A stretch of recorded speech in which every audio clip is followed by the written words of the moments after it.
வணக்கங்க. இன்றைக்கி பாவக்காய் கிரேவி எப்படி பண்ணுறதுன்னு பார்த்துக்கலாம். அதுக்கு பாவக்காயை பொடி பொடியாக கட் பண்ணி வச்சுருக்கேன். இது சின்ன வெங்காயம், தக்காளி, தேங்காய் இதெல்லாம் கட் பண்ணி வச்சுட்டு வடைச்சட்டியை அடுப்பில் வச்சுட்டு கொஞ்சம் கடுகு வச்சு கருவேப்பிலையை போட்டுட்டு சின்ன வெங்காயத்தை போட்டு கொஞ்சம் நேரம் வதக்கிடலாங்க. இது கொஞ்சம் வதங்கினதுக்கப்புறமா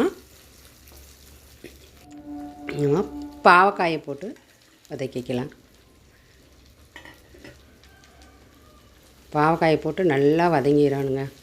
நல்லா பாவக்காய் நல்லா எண்ணெயிலேயே நல்லா வதங்கினதுக்கப்புறமா நம்ம இந்தளவுக்கு வதங்கினதுக்கப்புறமா மறுபடியும் நம்ம தக்காளி போட்டுக்கலாங்க. நம்ம இதுக்கு புளி ஊற்ற வேண்டியது இல்லைங்க, தக்காளியே போதும். தக்காளி போட்டு தக்காளியும் நல்லா கொஞ்சம் நல்லா வதங்கிடணுங்க. நல்லா வதங்கினதுக்கப்புறமா நம்ம வீட்டிலையே அரைச்சி வச்சுருக்கிற சாம்பார் தூள் 2 ஸ்பூன் போட்டுக்கிறேன். போட்டுட்டு தேவையான அளவு உப்பும்,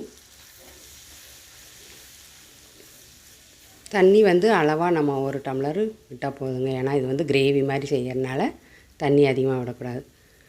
போட்டு கிளறி விட்டு மூடி வச்சிடலாங்க. கொஞ்சம் நேரம் இது நல்லா வேகணும். வெந்ததுக்கப்புறமா கொஞ்சம் தேங்காய் பூவில் கசகசா கொஞ்சம் சோம்பும் போட்டுக்கிறேன். ஏன்னா நான் அந்த சாம்பார் தூளில் கசகசா எல்லாம் போடலை, அதனால் கொஞ்சம் கசகசா போட்டுக்கிறேன். கசகசா உடம்புக்கு ரொம்ப நல்லது தான்.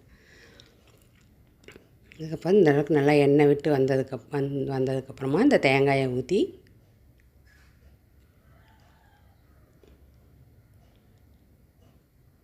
நல்லா கிளறி விட்டுக்கலாங்க. தேங்காய் ஊற்றி ரொம்ப நேரம் விடக்கூடாது. ஒரு கொதிச்சது மல்லித்தலை இருந்தால் கொஞ்சம் போட்டு கிளறி விட்டு இறக்கி வச்சிடலாங்க. பாவக்காய் கிரேவி ரெடி. இது சாப்பாட்டுக்கு நல்லா இருக்குங்க.